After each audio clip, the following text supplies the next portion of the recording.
Hey, what's up guys, my name is legoletegamer and welcome back you guys to another Call of Duty Infinite Warfare video. In today's video guys, I'm going to be showing you the best class setup for the Vpr SMG.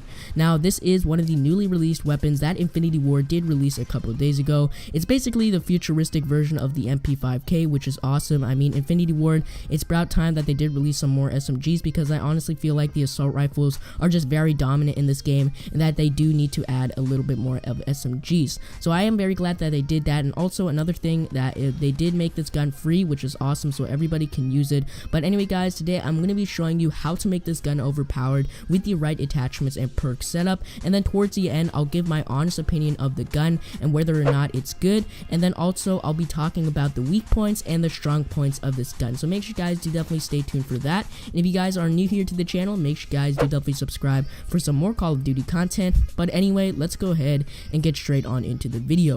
So the Vpr, when I first used this gun, I honestly thought it did have a lot of weak points, and therefore it did take me a lot of time to figure out what were the best attachments to use for this gun. But after experimenting for quite a while, I've come across this class setup, and it's definitely going to eliminate the weak points of this gun. So anyway, I'll throw on the class setup on screen right now. I'm using 3 attachments and 4 perks. So anyway, let's get right into it. So the first attachment I use here is Quick Draw. Of course, Quick Draw is a very important attachment to run, especially if you want to win gunfights. It's definitely going to help you out, and especially we always want to have an advantage, and having on Quick Draw is definitely going to help you out a lot, and you're going to see that it is going to increase your chances of actually winning a gunfight. Now the next attachment I run here is foregrip. Now one of the main weak points of this gun is recoil. It does suffer high recoil, so I do feel the need to have foregrip on. It's definitely going to tone down the recoil a lot, and it's definitely going to help you to be a little bit more accurate. So foregrip is definitely a very important attachment to run with this gun. Now the next attachment I run here is the silencer, and the silencer is definitely a very good attachment to run. You're going to be getting stealthy, you're going to flank around any spawns. It's definitely going to help you out a lot, and usually silencer is an attachment that I like to use in this game. It's just such a good attachment, and you don't lose too much range when you do use a suppressor in like other Call of Duty games, but suppressor does definitely help you out to get your streaks. You're going to stay alive longer, and people won't be coming from behind you. So definitely suppressor is going to be a very good attachment. So those are the attachments I'm using for this gun. It's definitely going to bring out the full potential of the gun, because honestly the weak points are a little bit more, it's a bigger list than the strong points of the gun.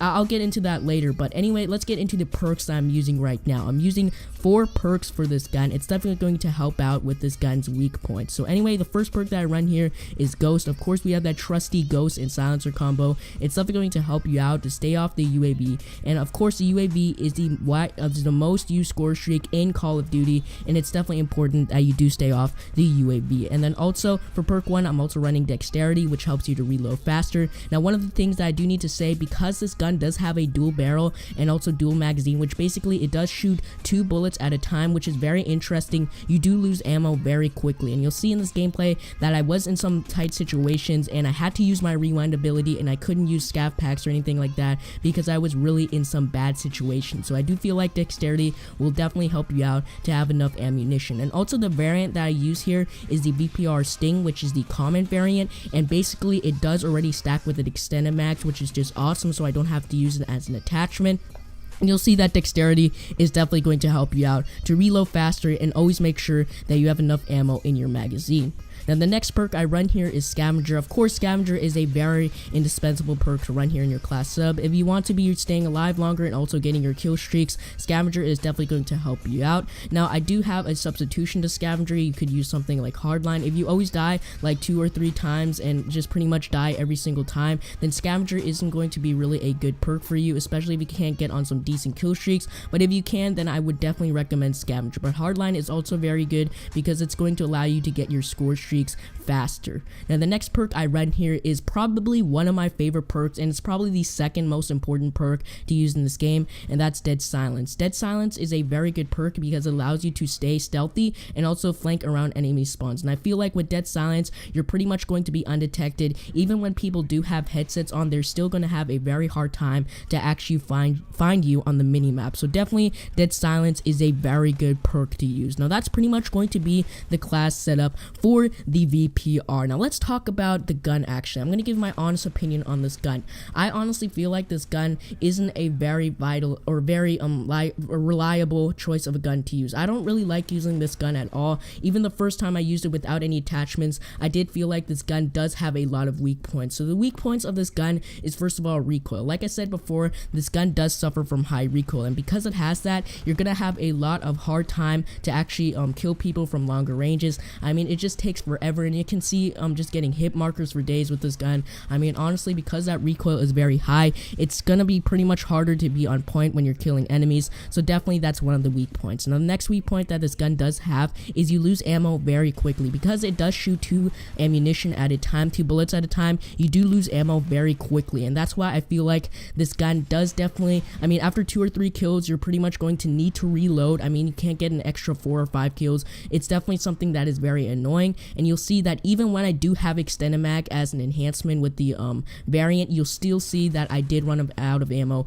very quickly. Now the next weak point that this gun does have is range. I mean, range is something very bad with this gun. It's something very poor. You'll see a couple of times in this gameplay that I tried to shoot people from a longer range, but I was just getting so many hit markers, and it's pretty much impossible to kill people at longer ranges with this gun. So that's why I wouldn't really recommend to challenge any long range gunfights. You really just want to be staying in some close range situations. So those are the weak points of this gun, but honestly, the best thing to do with this gun is play on smaller maps. You'll see that in this game, I think I was playing on Precinct. Yeah, I was playing on Precinct, and I was always trying to stay in those close quarter combat because that's really the strength of the gun. I mean, don't get me wrong, when you're at really up close and personal with your enemies, this gun does melt, and it's very good. So that's pretty much going to be the class setup and also my opinion on the VPR. I don't really think this is a very good DLC weapon, but I am glad that they did made it free, so you don't have to unlock it in a supply drop. I am very glad though that they did do that. But that's pretty much going to be the end of the video, guys. I hope you did enjoy the video. If you guys did, make sure you guys do definitely drop a like. That would really help me out.